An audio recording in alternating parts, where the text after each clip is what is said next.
The cold chain has a decarbonization problem. There are roughly 5.7 million refrigerated vehicles on roads worldwide right now. 84% run on diesel.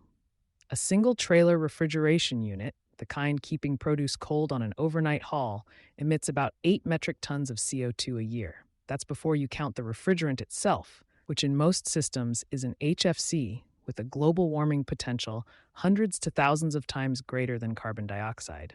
Cold chain logistics accounts for an estimated 4% of global greenhouse gas emissions. The market is growing at more than 7% annually, and it barely shows up in most corporate climate plans. That changed on January 1st, 2026, when the EPA's HFC management rule took effect. Mandatory leak detection, mandatory repair.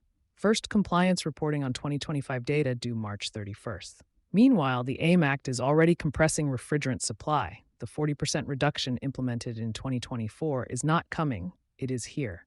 And Scope 3 buyers in pharma are starting to put cold chain requirements into contract language. The window for treating this as someone else's problem is closing.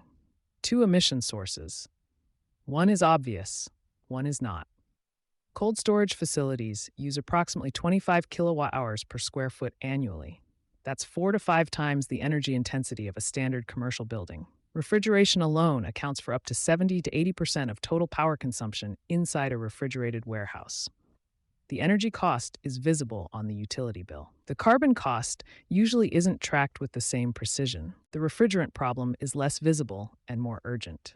HFCs are the workhorses of commercial refrigeration. R410A, R22, and their blends are in millions of systems across cold storage, food retail, and transport.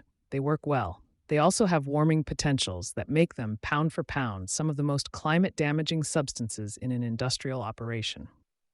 Under the AIM Act, the U.S. is targeting an 85% reduction in HFC production and consumption by 2036. The supply is already tightening. As virgin refrigerant allowances contract, legacy refrigerant prices climb, and operators with aging, leak-prone systems are absorbing that cost increase every service cycle. The broader context is that supply chain decarbonization pressure has been building for several years, but cold chain operators have mostly been treated as logistics vendors, not emissions partners. That's what's shifting, what the rules actually require right now. The HFC management rule is worth reading carefully because its scope is broader than most operations teams realize. Any refrigerant containing appliance with a charge of 15 pounds or more is covered. Annual inspections, leak repair requirements, automatic leak detection systems required on new industrial process and commercial refrigeration systems with a charge of 1,500 pounds or more, immediately for new systems by January 2027 for existing ones. In September 2025, EPA proposed loosening the GWP thresholds for certain cold storage and supermarket systems, adjusting limits from 150 to 300 GWP to 1,400 through 2031 before tightening again. That proposed relief, if finalized, gives some operators more runway. It does not make the transition optional, and it does nothing about refrigerant pricing. R410A, the dominant refrigerant in commercial systems installed over the past 2 decades, is already restricted in new equipment. R22 has been unavailable as virgin product for years. What's left is reclaimed supply at elevated prices. Operators who haven't started mapping their refrigerant inventory against the phase-down schedule are behind. The ownership gap nobody budgets for. Here's the core problem for most large companies. Upstream supply chain emissions are on average 26 times greater than direct operational emissions, yet fewer than half of companies evaluate the financial risk they carry. Cold chain sits squarely in that unmeasured territory. A grocery retailer or food manufacturer typically doesn't own the refrigerated trucks or third-party warehouses in its network. The 3PL operator owns the equipment and makes the capital decisions. The retailer carries the Scope 3 exposure and answers for it in ESG disclosures and buyer conversations. Without specific contractual language on refrigerant type, leak rates, and fleet electrification timelines, there's no mechanism to close that gap. The 3PL has no financial incentive to transition on the buyer's schedule. Pharma has largely figured this out already. IQVIA estimates that Scope 3 emissions account for over 70% of a pharmaceutical company's total carbon footprint. Cold chain is a well-documented slice of that. Major pharma companies are putting cold chain requirements, refrigerant specifications, electrification timelines, energy source documentation into logistics contracts. Their food and grocery counterparts mostly haven't gotten there yet. The regulatory exposure is the same. The buyer pressure is catching up.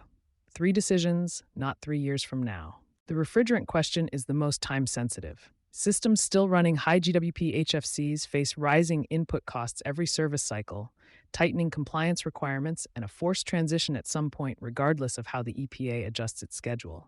Low GWP alternatives, ammonia, CO2, propane, and HFO blends, are proven at commercial scale. The transition costs are real and front-loaded.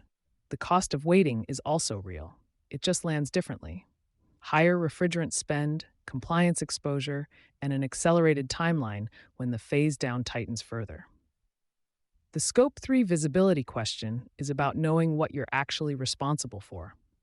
Companies that have mapped their supply chain emissions at the category level are finding cold chain as a material line item, one that shows up in investor conversations, SEC climate disclosure frameworks, and major buyer scorecards. Companies that haven't done that mapping are answering those questions with estimates or silence. The procurement question is where the leverage actually lives. If the refrigerated network is contracted, the only tool for changing its emissions profile is the contract. That means refrigerant type, leak rate thresholds, fleet transition requirements, and energy source documentation written into supplier terms before the next RFP cycle, not after. Electrifying refrigerated transport is genuinely harder than standard fleet electrification. The refrigeration unit draws directly from the vehicle battery, cutting effective range in ways that don't show up in standard EV fleet models.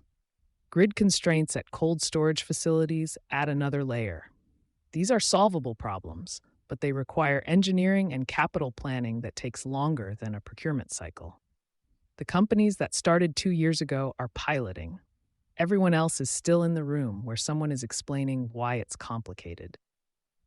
You've been listening to Sustainability Soundbites by Environment and Energy Leader. For partnership opportunities, please reach out to our team.